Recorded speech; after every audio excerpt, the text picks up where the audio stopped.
अभीरा को मिला है विद्या से तीज का सारा सामान और वो चाहती हैं कि तीज का व्रत रखें अभीरा, वो भी अरमान के लिए। तो अरमान के लिए बहुत खुश हो जाती हैं अभीरा, लेकिन उनसे वो एक सवाल करती हैं कि माँ आप मुझे ये बताइए कि क्या दादी सा कभी मुझे अपनाएंगी, कभी वो मुझे अपने घर की बहू बनाएंगी। प्रार्थना तो मैं कर लूँगी, लेकिन क्या वो मुझे कभी भी अपने घर की बहू बनाने के लिए तैयार हैं?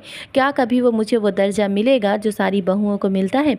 लेकिन थोड़ी देर के बाद विद्या के पास कोई जवाब नहीं होता और वो कहती हैं कि अच्छे से खा लेना, तीज का व्रत रखना है।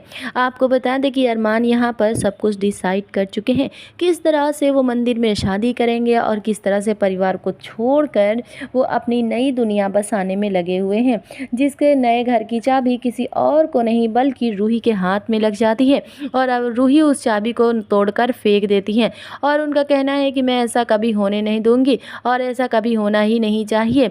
यहाँ पर धूमधाम से शादी करने के इंतज़ार में अभीरा अपना सारा फ्यूचर ख़राब करने बैठ गई हैं, क्योंकि उनका कहना है कि मैं चाहती हूँ कि दादी साहब पूरी तरह से हाँ कर दें, बड़ों का आशीर्वाद मिल जाए, उसके बाद हम शादी करें।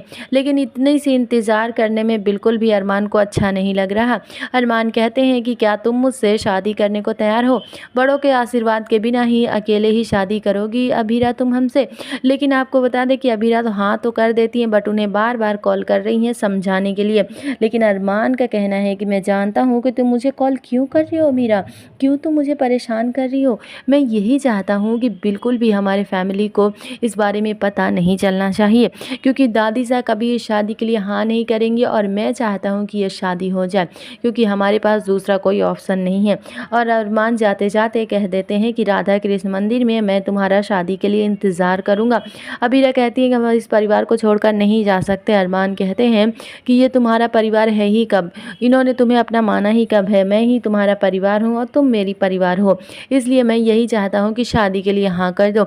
अबीरा बेहद परेशान हो जाती हैं और अरमान का इंतज़ार करने लगती हैं कि अरमान घर लौट कर आएंगे। लेकिन अरमान यहाँ पर मंदिर में जाकर अबीरा का इंतज़ार करते हैं कि अबीरा आए और हम यहीं पर शादी कर ले। हमारे परिवार की हमें ज़रूरत नहीं है, क्योंकि हमारा परिवार हमारे परेशानी को नहीं समझता। और कहते हैं कि दादी साहब आप चाहती हैं कि मैं घर छोड़कर ना जाऊँ, आप चाहती हैं कि मैं अबीरा से शादी ना करूँ, आप जो चाहती हैं कि सब कुछ आपके मर्जी के मुताबिक नहीं हो सकता, हमारी भी अपनी कुछ मर्जी है और हम ऐसा कभी नहीं करेंगे। हम जानते हैं कि अबीरा हमसे कितना प्यार करती है और अपने प्यार को पाने के लिए इस घर को छोड़ने के लिए तैयार हूँ और मैं इस घर में वापस कभी नहीं आऊँगा। रूही का बनाया हुआ सारा प्लान ही खराब हो जाता है। आप क्या कहना चाहेंगे इस बारे में? क्या रूही को पता चल जाना चाहिए? क्या अबीरा को शादी कर लेनी चाहिए? नहीं, ज़रूर बताएं।